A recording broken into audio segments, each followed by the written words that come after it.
창세기 20장으로 가겠습니다.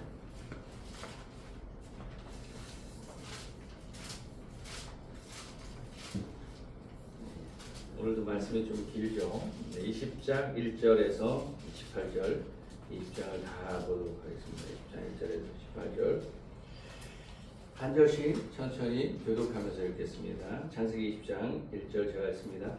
아브라함이 거기서 네게브 땅으로 옮겨가 가데스와 술 사이 그랄에 거류하며 그의 아내 사라를 자기 위하였으므로 그랄과 아비멜렉이 사람을 보내어 사라를 데려갔더니 그 밤에 하나님이 아비멜렉이 현몽하시고 그에게 이르시되 내가 데려간 이 여인으로 말미암아 내가 죽으리니 그는 남편이 있는 여자임이라. 아비멜렉이 그 여인을 가까이 하지 아니하였으므로 그가 대답하되 주여 주께서 의로운 백성도 멸하시나이다. 그가 나에게 이는 내 누이라고 하지 아니하였나이까. 그 여인도 그는 내 오라비라 하였사오니 나는 온전한 마음과 깨끗한 손으로 이렇게 하였나이다.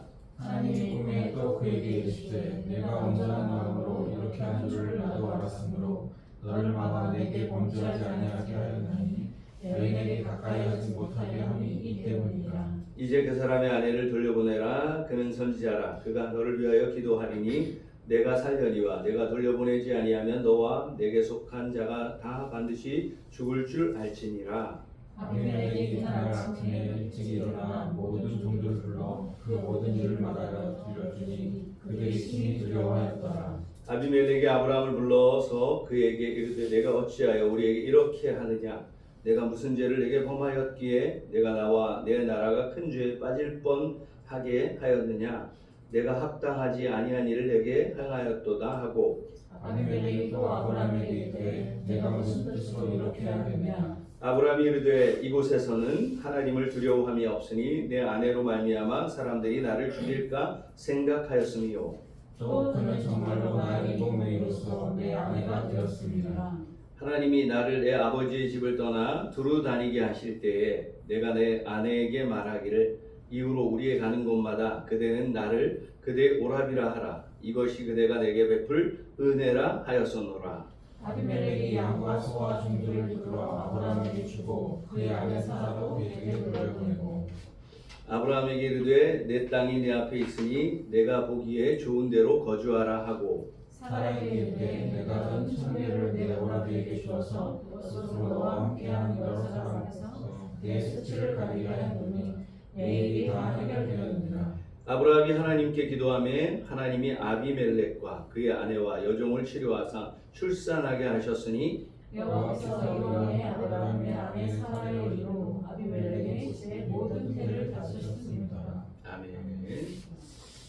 오늘은 이거 한번 해보는 거예요. 이걸 그냥 나눠드려 볼게요. 소그룹 나눔을 같이 보시면서 그러면 좀 정리가 더 잘 되시지 않을까? 네. 오늘 말씀의 제목은 반복되는 실패의 자리에서 만나는 신실하신 하나님. 반복되는 실패의 자리에서 만나는 신실하신 하나님이라는 제목으로 함께 말씀 나누겠습니다. 여러분 은혜를 받거나 또 혹은 어떤 새로운 일을 시작할 때 내가 좀 다르게 살아야 되겠구나, 좀 새로운 결단과 헌신을 하죠. 그러다가 또 시간이 얼마간 지나가면 내가 좀 달라졌고 이랬는데 또 실망스러운 자신을 발견할 때가 있으십니까? 스스로 자신에게 내가 이거밖에 안 되나? 이렇게 실망해 보신 적이 있으신지 모르겠습니다. 은혜를 받고 내가 이전과는 다르게 살아야 되겠다 하고 다짐하지만 과거에 넘어졌던 자리에서 똑같이 넘어져 있는 자신을 발견할 때 우린 참 자괴감이 빠지죠.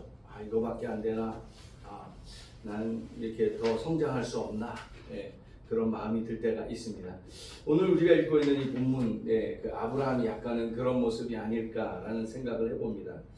마치 어디선가 본 것 같은 장면을 똑같이 보고 있지 않습니까? 바로 창세기 12장에서 애굽왕 바로 앞에서 아내 사라를 누이라고 속였다가 하나님의 개입으로 겨우 위기를 넘겼던 경험이 있었던 아브라함. 지금 똑같은 행동, 똑같은 상황이라고 볼 수 있습니다. 세월이 흘렀죠. 그는 하나님의 언약을 몸에 새기는 할례도 받았고 이름도 열국의 아버지라는 뜻의 아브라함으로 바뀌었고 심지어 바로 앞장 우리가 말씀을 나눌 때 소돔과 고모라를 위해서 너무 은혜 받았으니까 그 은혜를 가지고 소돔과 고모라를 위해 목숨을 걸고 하나님과 딜했던 중보했던 어찌 보면 여기서는 믿음의 조상다운 면모를 보여주었습니다. 그런데 오늘 본문은 25년 전과 똑같은 거짓말하는 그냥 별 볼 일 없는 연약한 인생 아브라함을 또 발견하게 됩니다. 본문으로 좀 들어가 보면 1절 말씀에 아브라함이 거기서 네게브 땅으로 옮겨가. 익숙한 지명도 나오지 않습니까? 원래 헤브론에 살던 아브라함은 지금 다시 네게브 사막 근처로 옮겨왔습니다. 무슨 이유인지 잘 모르겠지만 가데스와 술 사이의 거류, 그 그랄이라는 땅에 이제 거류하게 됩니다. 그거는 이제 자기의 땅이 아니죠. 그 땅의 왕 아비멜렉이 있는 땅이었다라는 것이죠. 그리고 12장과 너무도 흡사하게 2절 그의 아내 사라를 누이라 하였으므로 아비멜렉이 뭔 죄가 있습니까? 누이라 그러니까 사람을 보내서 사라를 데려갔어요. 그냥 데려간 것뿐이에요. 누이니까 이 아브라함과 그냥 좋은 친척 관계를 또 이제 사돈 관계를 맺을 수 있겠구나 이렇게 생각했을지 모르겠습니다. 그리고 그 밤에 일이 일어나죠. 3절 말씀에 그 밤에 하나님이 아비멜렉에게 현몽하시고 그에게 이르시되 내가 데려간 이 여인으로 말미암아 내가 죽으리니 그는 남편이 있는 여자입니다. 뒤통수를 세게 지금 얻어맞고 있는 것이죠. 소위 말하는 아닌 밤중에 홍두깨. 그죠? 그냥 이렇게만 볼 때는 아비멜렉이 뭔 죄가 있습니까? 누나라고 하니까 데리고 온 거예요. 근데 청천벽력 같은 얘기를 듣는 거죠. 남편이 있는 여자를 네가 데리고 왔다. 그러니까 아비멜렉이 뭐라고 답합니까? 4절 5절에 보면 그 아비멜렉이 그 여인을 가까이 하지 않았다. 아직 가까이 하지 않았다. 그리고 주여 주께서 의로운 백성도 멸하십니까? 그가 나에게 5절 이는 내 누이라고 하지 아니하였나이까 그 여인도 그는 내 오랍이라 하였고 나는 온전한 마음과 깨끗한 손으로 이렇게 하였나이다. 이게 무슨 의미예요? 내가 하나도 부정한 일이 없다. 허물과 죄가 없다. 남의 아내를 의도적으로 빼앗지 않았다. 이제 어떻게 보면 항변하는 거예요. 중요한 건 하나님이 아신다는 거예요. 여러분 6절 7절을 한번 주목해 보십시오. 하나님이 꿈에 또 그에게 이르시되 내가 온전한 마음으로 이렇게 한 줄을 나도 알았으므로 알았다는 거예요. 그리고 하나님이 꿈에 나타나신 이유가 뭡니까? 너를 막아 내게 범죄하지 아니하게 하였나니 여인에게 가까이 하지 못하게 함이 이 때문이라. 그러니까 아브라함은 실수했지만 그 실수가 커지지 않도록 하나님이 지금 막고 계시다는 것.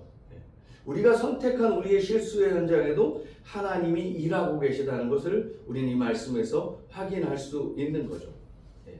그리고 이어지는 걸 보면 이제 그 사람의 아내를 돌려보내라.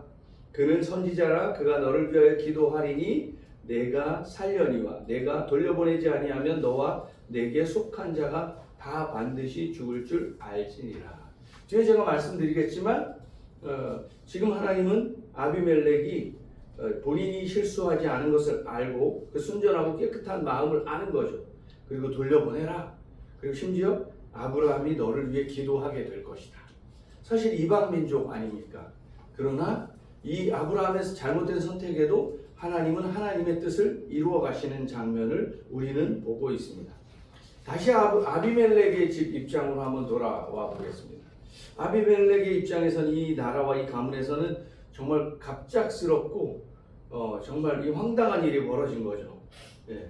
그러니까 아비멜렉이 병이 나든 어떤 문제가 생기든 오늘 말씀하신 것처럼 하나님이 아비멜렉 지켜서 내가 나에게 죄를 짓지 않게 했다. 그래서 그 여인을 내가 건드리지 못하게 하겠다. 그렇게 만들었다라고 말씀하시는 거죠.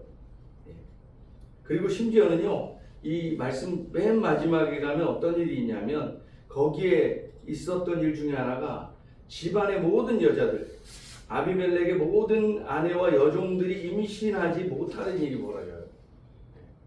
그러니까 이것이 이 일 때문이라는 인과관계는 없지만 그런데 이 아비멜렉 입장에서는 뭔가 이 여인 데리고 왔는데 일이 지금 이상하게 돌아가고 있다라고 생각하는 거죠.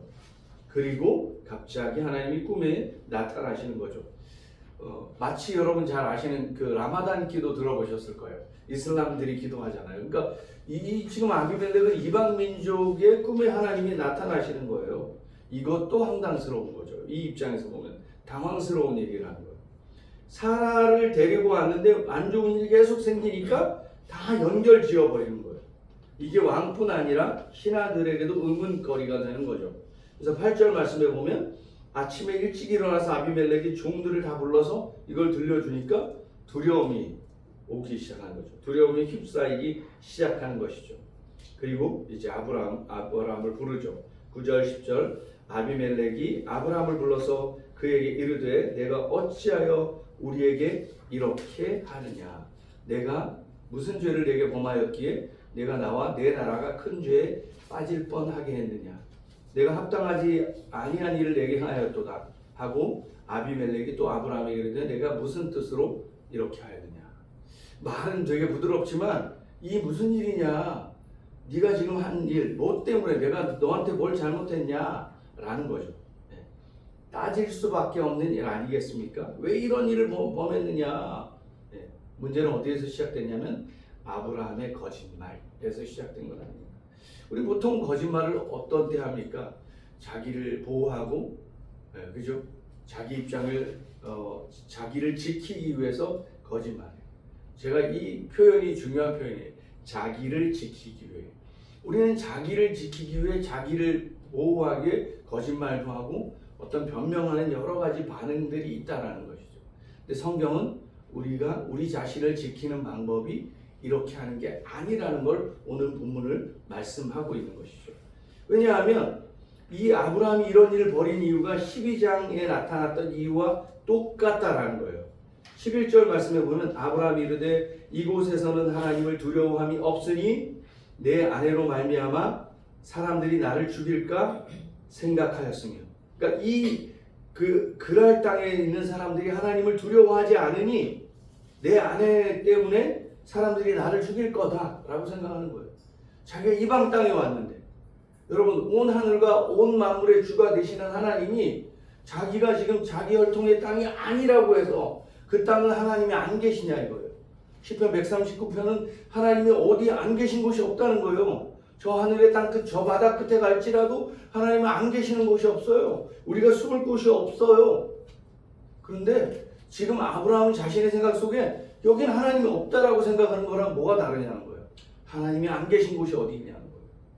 그러니까 아브라함에게 지금 거짓말 때문에 찾아온 이 민족에 있는 두려움뿐만 아니라 사실은 근본적인 두려움은 아브라함의 두려움이었다라는 거예요. 그래서 어떻게 해요? 13절 하나님이 나를 내 아버지의 집을 떠나 두루 다니게 하실 때 내가 아내에게 말하기를 이후로 우리가 가는 곳마다 그대는 나를 그대의 오라비라 하라. 이것이 그대가 내게 베풀 은혜라 하였소이다. 지금 여기다가 은혜를 쓰고 있어요. 너 나랑 같이 다닐 때 누나라고 하자. 그래야 우리가 이제 보호가 되고 우리가 어려움을 겪지 않을 거야. 이렇게 말하는 거예요. 분명히 누나, 우리가 잘 아는 대로 이봉 누나는 맞지 않습니까? 하지만 그럼에도 불구하고 지금 결혼해서 부부관계예요. 예, 그럼에도 불구하고 아내라고 말하지 않은 건 속인 것이라는 것이죠. 예. 뭐 때문에? 자기를 보호하고 자기를 지키기 위해. 하나님을 믿고 하나님을 따른다고 하지만 그 모든 낯선 항공에서 세상 권력 앞에 서자 자신과 함께 하시는 하나님이 온데간데 사라져버린 거예요. 오히려 자신을 죽일지 모른다는 사람들이 그 위협이 더 크게 보였던 것이죠. 이미 이전에 아브라함은 온 땅과 온 하늘, 온 만물의 주관자라는 걸 그렇게 경험했지만 또 그의 가슴은 새 가슴처럼 되어버린 것이죠. 그런데 중요한 건 뭐예요? 그때마다 하나님은 개입하시고 자신이 경험하는 닥쳐진 위기를 복으로 바꾸어서 자신에게 돌아오게 하시는 하나님의 돌보심을 경험하게 되는 것이죠. 아브라함이 이 모든 상황을 알게 된 이후에 어떻게 됩니까? 야, 네 사라가 아내구나. 그리고 돌려보내고 거주할 땅도 주고 보상금으로 은천개를 내어주고. 이게 창세기 12장하고 똑같은 상황입니다. 연약하고 별 볼 일 없고, 그죠? 그런데 하나님은 계속해서 개입하고 있어요. 우리가 잘 아는 대로 이게 은혜 아니면 무엇이 은혜겠습니까? 우리는 계속 실수하고 넘어지고 하나님 믿으면 뭐가 될 것처럼 어떤 때는 막 그냥 떠벌리고 자신 있게 뭔가를 하는 것 같지만 어려움과 위기 상황에 넘어지는 연약한 인생. 그렇지만 또 다른 한편으로 저는 이 말씀을 묵상하는데 그냥 실망감이 들더라고요. 이럴 수 있나?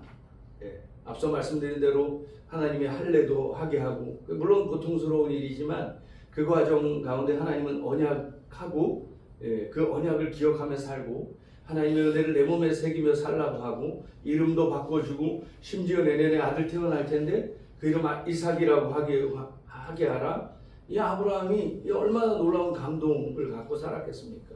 그리고 그 감동 가지고 하나님 살아계심을 믿으니 얼마나 열정이 막 불타오르겠어요. 소돔과 고모라 멸망시키지 말라고 중보도 하고 뭔가 믿음이 성장하고 변화된 것 같아요. 뭔가 달라진 것 같아요. 자기가 보기에 와, 난 이제 하나님과 함께 살아가는 것 같아.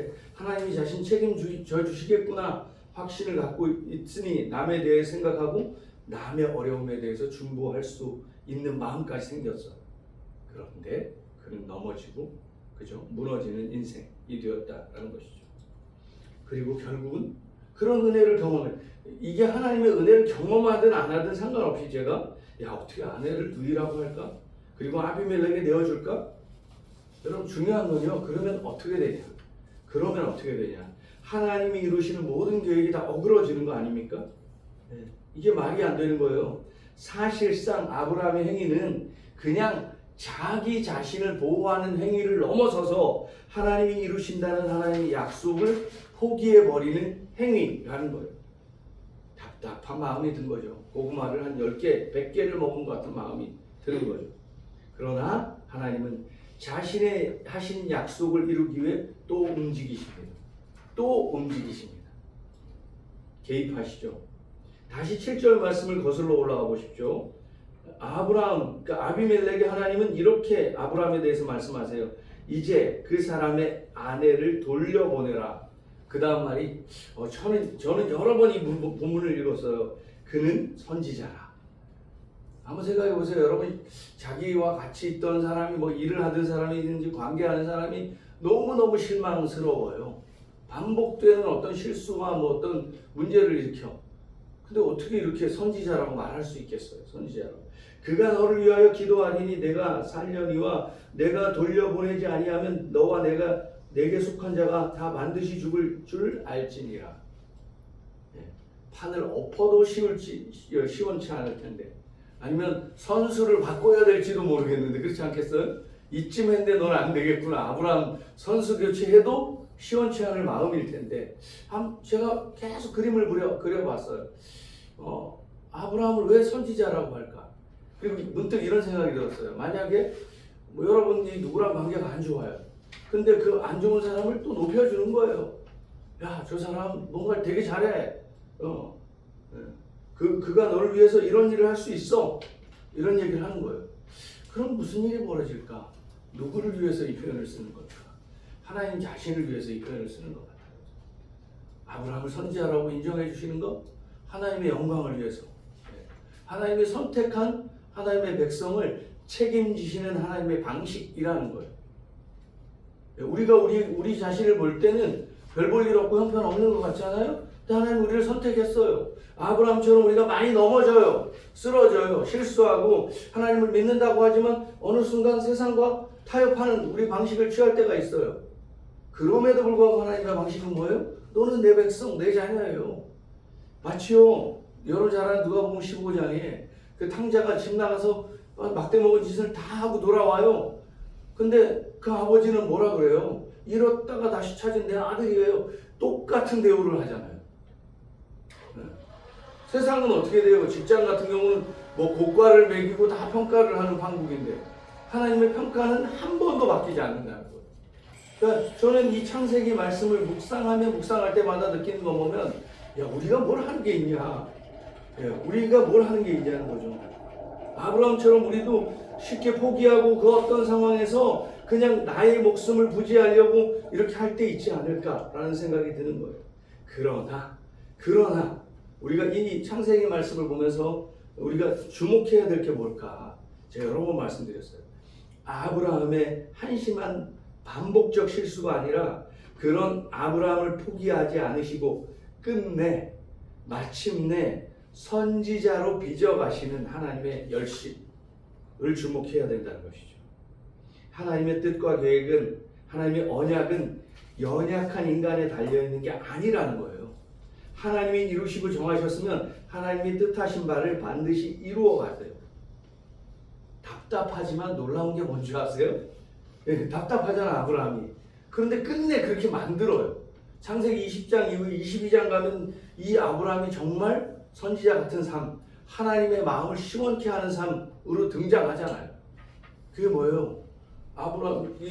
하나님이 이삭을 딱 바치라고 바치니까 그때 네가 나를 경외하는 줄 알겠다. 오래 그게 아브라함의 열심이냐고요? 그렇지 않잖아요. 그러니까 하나님이 이 아브라함에 가지고 계신 믿음, 신실하심이 아브라함은 믿음이라고 할 것도 없잖아요, 사실은. 하나님이 하나님 되심을 계속해서 드러내고 계시다는 거예요. 아주 늙고 의지도 약하고 믿는 것 같다 또 실패하는 아브라함. 그렇지만 그거는 아무 상관없어요. 하나님은 그럼에도 불구하고 그를 어떻게 합니까? 파트너로 하나님의 뜻을 이루어가는 일에 참여하게 해주신다. 이게 은혜예요. 아브라함만 그럴까요? 신약에 와서 예수님은 어떻게 하셨어요? 12제자 하나같이 별 볼 일 없습니다. 세리에다 어부에다가 직업을 폄하하는 게 아닙니다. 그 당시에 죄인이라고 불리는 내세울 것 하나 없는 사람들을 그들을 막상 데리고 다녀보니까 어떻게 됩니까? 얘네들은 예수님이 뭔가 왕국을 이루시고 하나님 나라가 오면 막 좌편과 우편에 앉겠다고 높은 자리에 앉겠다고 자리 다툼하는 제자들 아닙니까? 예수님 겟세마네 기도할 때 졸고 뭐 잡혀가니까 다 뿔뿔이 흩어지는 사람들 아닙니까? 그런데 마침내 그 결국은 어떠합니까? 그 제자들이 어떤 삶을 삽니까? 사도행전으로 넘어가는 그 과정을 보면 바로 성령 받고 나서 그들은 복음을 전하기 시작하고 흩어지는 삶을 살게 돼요. 그들의 열심이 아니라 하나님의 열심인 거예요. 원래 그들의 모습을 보면 아브라함이나 뭐 제자들이나 똑같다라는 것이죠. 그럼에도 불구하고 형편없는 문제가 많고 부족한 사람들을 그대로 받아주시고 함께 하나님 나라를 위해 동력하신다는 것. 이게 놀라운 은혜라는 것이죠. 하나님이 우리를 불러서 하나님 일에 사용하시겠다. 그럼 하나님은 하시는 거예요. 제가 서두에도 기억나실지 모르겠지만 그런 기도할 때도 그랬어요. 우리가 은혜를 받고 수련회나 막 정말 하나님의 살아계시는구나 은혜를 받아요. 우리 찬양도 그런 거 불렀죠. 살아계신 하나님을 느낄 때 막 감동이 물밀듯 밀려와요. 그럼 어떻게 합니까? 하나님 살아계시는구나. 하나님의 사랑이 크구나. 그분과 함께 우리가 살아가는 매일매일의 삶이 얼마나 놀랍고 은혜로운 삶이 펼쳐질까. 그리고 막 우리가 수련회나 뭐 집회 같은 데 가면 막 서로 중보하면서 막 마음이 뜨거워지지 않습니까? 아브라함은 지금 그 과정을 거친 거예요. 하나님의 은혜로 복쳐가지고 벅차니까 소돔과 고모라를 위해 기도하는 거예요. 똑같아요. 우리나 아브라함이나 똑같은 사람들이라는 거예요. 왜냐하면 아브라함은 지금 애굽에서도 그랬고 여기 그랄에 와서도 그 은혜 다 까먹고 은혜를 오히려 팔아먹고 있는 삶을 사는 거예요. 이것이 인간의 실상이라는 거예요. 우리도 은혜가 있고 뭔가 뜨거운 마음들이 때로 있지만 세상으로 삶으로 돌아가서 위기를 만나면 때때로 그 은혜를 잊어버린다라는 것이죠. 그런데 여러 번 반복하고 자꾸 반복하지만 어느 순간 우리는 그 은혜 잊어버린다 할지라도 중요한 건 뭐예요? 하나님이 잊지 않으신다.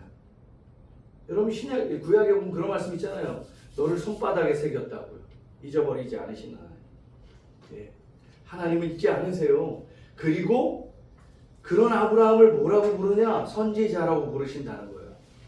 우리를 뭐라고 부르냐고요, 하나님이. 너는 나의 택한 백성, 그죠? 베드로 전서인가에도 보면 그런 말이잖아요. 왕 같은 제사장. 이게 얼마나 놀라운 표현입니까? 여러분, 왕은 다스리는 자예요. 우리는 하나님과 함께 다스리는 거예요. 제사장, 구약을 한번 연상해 보자는 거예요. 자기 뒤에 수많은 이스라엘 백성들이 있는데 모세가 앞에 나가는 거예요. 지성소에 들어가는 대표성을 가진 존재라는 거예요. 우리의 존재, 우리의 눈으로 볼 때는 우리가 그럴 만한 사람이 아니에요. 그러나 하나님은 우리를 그렇게 세워주신다. 아브라함을 선지자로 세운 것처럼, 우리를 왕 같은 제사장으로 세운 것처럼. 그리고 어떤 일이 벌어집니까? 우리가 아브라함 같고, 아브라함이 우리 같지만 그를 선지자라고 부르시고, 아브라함이 마지막 이 20장의 끝부분에 가면 아비멜렉의 가정을 위해서 기도하니까 어떻게 돼요? 어떤 일이 벌어요? 그 태를 열어주시고, 가정에. 그 하나님은 어떻게 돼요? 결국은 사라의 태도 열어주시는 하나님. 이거 굉장히 중요한 사인이죠. 어떤 면에서 이 말씀을 정리하자면 이렇게 말씀드렸어요. 우리도 흔들리는 인생이라는 거죠. 때로는 믿음을 잃어버릴 수 있다는 거죠. 선줄로 생각하거든 넘어질까 조심하라. 그 말씀을 여기서 보는 거예요. 그럼에도 불구하고 낙심하지 말아야 될 것은 뭐냐면 하나님의 열심이 우리를 하나님의 역사의 동역자로 사용하시는 것이다. 여러분, 우리가 넘어지죠. 마음을 먹었지만 또 넘어지죠. 실수하죠. 여러분도 어린아이 시절이 있고 아기들 키워보셔서 알겠지만 아기가 걸음마를 걷는데 얼마나 많은 시간들이 소요됩니까? 수천 번 넘어지며 걸음마를 배우지 않습니까? 이런 걸 세는 분들이 신기한데 아기가 엄마라는 말을 부르는 게 몇 번 걸린다는지 아세요? 한 700번, 800번을 엄마에게 주변 사람들에게 들어야 돼요. 엄마야, 내가 엄마야, 엄마야, 엄마야.